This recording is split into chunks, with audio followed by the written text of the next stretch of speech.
వెంకట ప్రసాద్ గారు మీరేమంటారు? త్వరలో చాలా దిగ్భ్రాంతికరమైన వాస్తవాలు ఆయన బయట పెట్టబోతున్నారు. ఆయన బయట పెట్టిన రిపోర్ట్లో ఉంటాయి కదా, అంటే ఆయన అనుకున్న వాస్తవాలు ఇంకేమన్నా ఆయన దృష్టిలో వాస్తవాలు దిగ్భ్రాంతి అంటే ఎవరికి షాకింగ్, ఆయనకా లేకపోతే జనానికి, అమెరికా జనానికా, ప్రపంచ ప్రజలకా? ప్రపంచ పోలీసు ఇంత బేలగా మాట్లాడుతున్నారు ఏంటి సార్? సో చర్చలో పాల్గొన్న పెద్దలకు నమస్కారం అండి, అలాగే ప్రేక్షకులకు కూడా. ఇక్కడ చూడాల్సిన రెండు అంశాలండి. ఒకటి ఇంటర్ఫిరెన్స్, ఇన్ఫ్లుయెన్స్ చేయడం. ఇంటర్ఫిరెన్స్ అనేది ఉండకపోవచ్చు, కానీ ఇన్ఫ్లుయెన్స్ అనేది చేసి ఉండొచ్చు.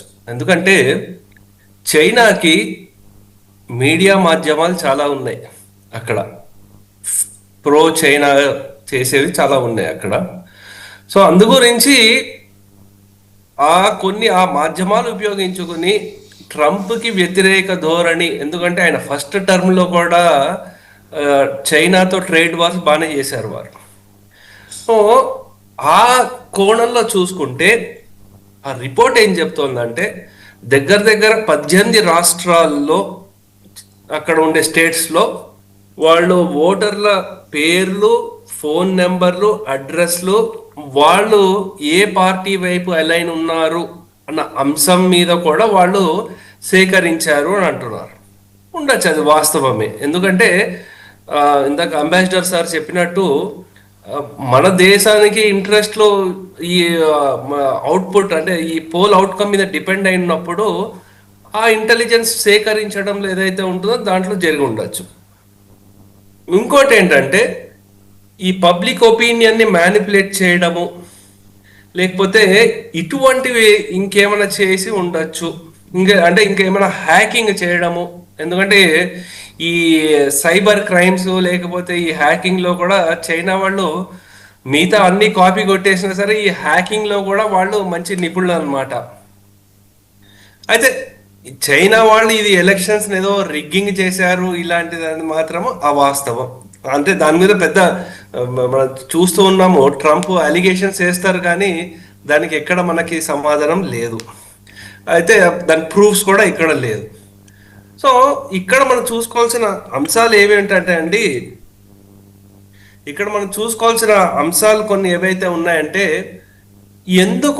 ఇప్పుడు ఎందుకు చేశారు అంటే మనకు ఆల్రెడీ చూసింది ఏంటంటే వీళ్ళు మిడ్ టర్మ్ ఎలక్షన్స్ గురించి అని చెప్పారు, అదొకటి అంశం. అయితే ఇంకొక అంశం ఏంటంటే ట్రంప్ నెరేటివ్ని కంట్రోల్ చేసే ప్రక్రియలో ఉన్నాడు.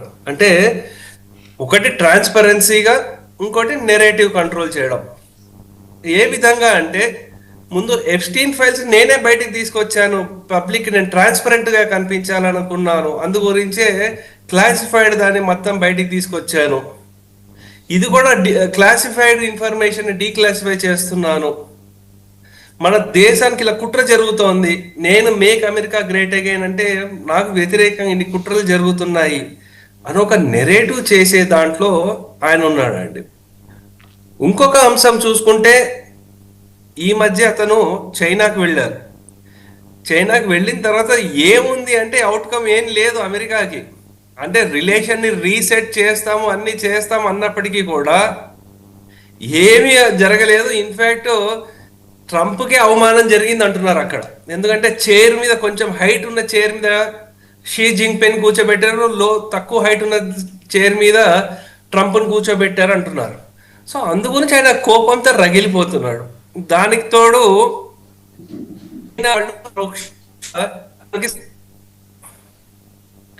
సో ఇవన్నిటి కలుపుకొని ఈయన ఏదో ఒక నెరేటివ్ సెట్ చేద్దామని ప్రయత్నం చేస్తున్నాడు.